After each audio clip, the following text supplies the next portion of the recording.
Mahaba na po uli at malalago na po uli ang mga damo doon sa dini po sa harapan ng aming bahay, at ang mga nadaan naman po ay talaga pong hindi po maiwasan din po ang magtapon po ng kung ano-ano, kaya winalisan ko po muna at mamaya po ay akin po uling aayusin.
Hello po, Sir Benji po ito, ang inyo pong Sir Plantito.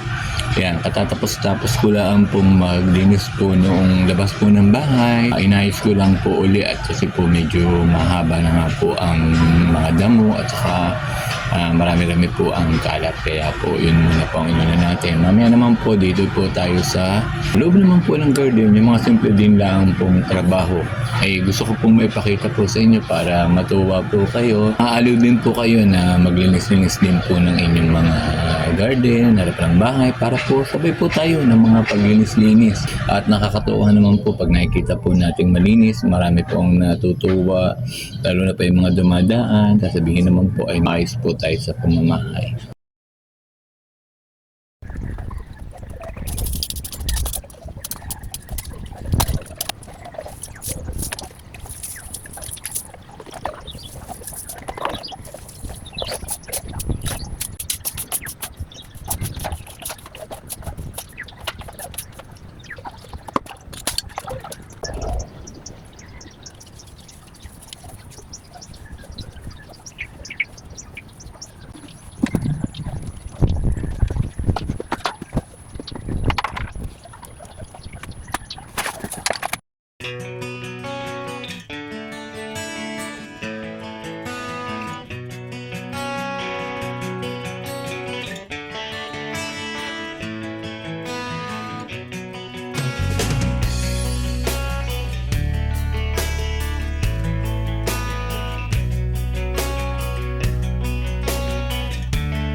Namamahinga muna po tayo at mamaya po ay paalis po kami at kami po ay mag-grocery. Medyo maaga-aga po kami ngayong mag-grocery kasi balita po ay magmamahal po ang bilihin, ay kailangan po ay makabili na muna mga dilata, mga noodles at kung ano-ano pa po. Kaya po mamaya po ay pupunta na po din ang kapatid ko at kami po ay mag-grocery. Ako naman po pag ganun ay inuuna ko na po muna ang mga gawain ko sa garden para makarelax-relax na. Kaya ngayon po namamahinga na lang po at hihintayin na po, liligo lang po at mamaya po iaalis na po kami. Nakaready na po ako at kami po ay mag-grocery. Dahil po sabi po sa balita ay tataas daw po ang bilihin. Kaya po bibili po ng mga kailangan po namin ngayon sa bahay. Hinihintay ko lang po ang kapatid ko kami po ay mag-grocery. Medyo sabi po sa balita ay tumas daw po ang bilihin. Balita daw sa atin na may mag-alak daw. Oo, ano ka nga, tataas nga ang bilihin mo tayo. Tataas nga daw ang bilihin. Kasi dyan naman mataas na bilihin. Kasi dyan naman nga nataas na eh. O, sabi nga tataas daw sa 1 linggo. Ano ga naman ang bilihin? Hindi na naman sa... Dyan naman tumaas na. Kain muna po kami. Nagutom. Ayan. Ayan, mami. Mag-grocery kakain muna.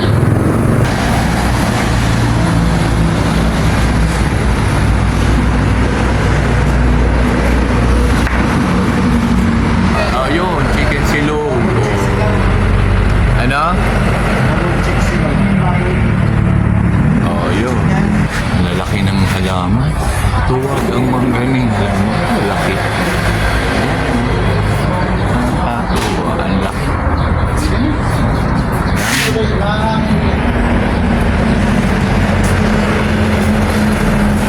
Pang isa, ang laki din. Ang laki ng halaman. Kung mahilig ka talaga sa halaman pa-appreciate mo talaga ang gardening mga place. Ang laki ng halaman, nakakatuwa. Laki ang taas. Ang pangalan nito? Fiddly. Ang ganda, laki. Mahal na halaman nung panahong pandemic. Ang taas. Alam pa kung yung ganyan. Dara. Hindi mo kailangan yan. Bura ba yan? Sinabi mo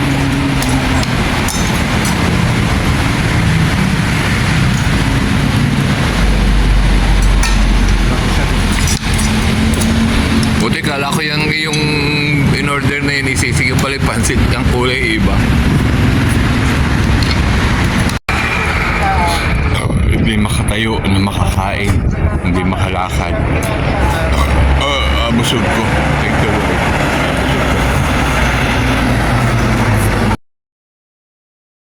Dito na po kami sa Rosario, Rosario City Mart. Supermarket. Dito po kami malimit pong nag-grocery kasi mas mura-mura po dito kumpara po naman doon sa iba. Habang hindi pa po nagtataas po ang mga presyo ng mga bilihin ay tama naman po kami po ay napatime po na talagang i-grocery. Kaya po makaiwas-iwas din po sa baka po abutan kami ng pagtaas ng bilihin ay tamang nag-grocery na po kami. Dito na po kami. Luya, bibili ang luya. Bibili din ng kamote at bawang. Mura gamalin? Diyos ko po. Medyo ang gulay po ang mahal. Mahal po. Mga price po, ang talong. 160 ang kilo. Ano po? Mahal ang mga gulay. Pero wala tayo ng gulay na wala po sa garden. Yan ang gulay, ang mamahal. Ano? Mahal na ang gulay. Kaya kailangan talagang nagtanim broccoli, 360. Kaya pipili na lang ako ng kaunti. Yun na lang ang mga gulay sa garden ng aking luluto. Kaya ang natin po ay may tanim tayo. Gulay at mandaan sa garden. Bawas-bawas din po kahit paano sa ating pong bibilhin. Makakami mas munis din po tayo. Marami-rami din nga po ang mga namimili. Kasi po naghahabol pa rin po sa mura at sabi nga po ay mamahal daw nga po.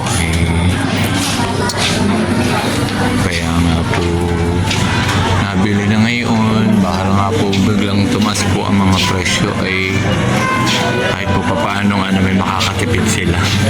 Ayan, gulay lang ang binili, kamote. tayong binaling gulay at napakamamahal. Nako, ito ang sinasabing baka magmahal. Ayan, oh. Corn beef. Kuha tayo ng ulan. Corn beef.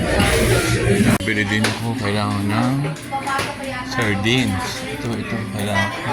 Mahilig din naman kami sa sardinas. Ayan, tama sa mga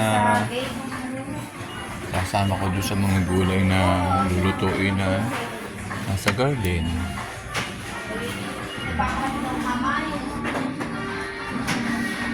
Ayan, nakakita pa ang mami ng pareho ang kanilang relo. Peres din ang apelido. Ayan, namito namin ang mami. Dinok sa pag-grocery. Ayan, bawi na po. Nakapag-grocery na po. Sana po naman ay hindi nga po magtaas kasi sana po naman ay matapos po yung ating kinakaharap na problema po sa ibang bansa, maayos po ang lahat. Yan po, relax lang po tayo. Huwag po tayong nangamba. May awa po. Huwag po kami tao sa Pilipinas. Kasi po matatapos din po ang ating kinakaharap ng problema. So, hanggang dito na lang po. Salamat po ulit sa inyong pagsama sa aking simpleng live. Bye-bye po.